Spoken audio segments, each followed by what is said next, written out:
need to know the answer, right? And how do we know the answer?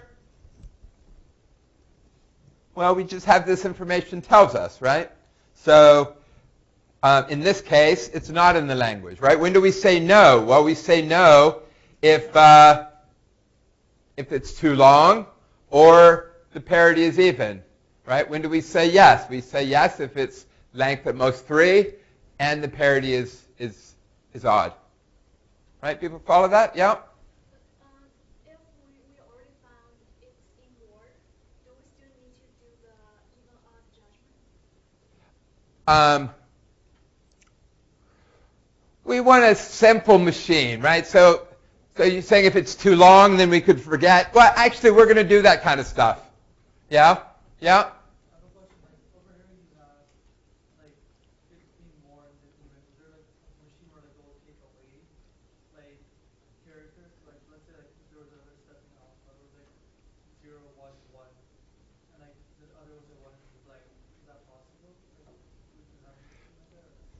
We can design lots of different machines. Certainly all of them reads the characters one at a time.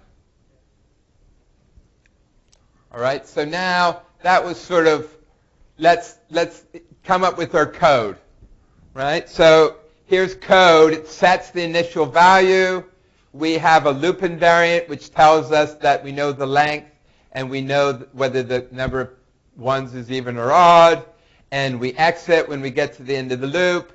And what do? We get the next character, and then if L's less than 4, 4 here is going to be more, right?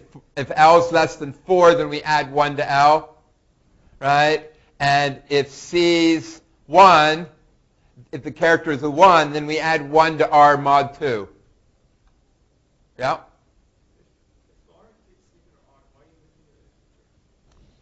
Yeah, because I'm cheating.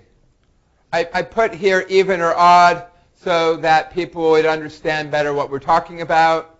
And then to make the math shorter, I assume that 0 was even and 1 was odd. And so then 1 plus even, 1 plus 0 is 1. 1 plus 1 is 2, which is 0. Right? Just makes the math a little easier and that hopefully doesn't frighten people too badly. Everybody good? Right? And then when we exit, right? When do we exit when we're at the string at the end? If L is less than 4 and R is odd, then we accept. Right? Does that make sense? So that's our, that's our loop invariant. That gives us a picture of what's true so far. Right? How do we establish the loop invariant? How do we maintain the loop invariant? How do we get the postcondition? Right? Everybody follow those steps? Then, this is just more general, right? Here we're allocating space for the state variables, right? How many states do we want? In here we can have temporary variables which don't change the states. Right? And I don't know, it's just the same basic code. I don't know, I did it twice. All right, so now let's go over to what a deterministic finite automata is.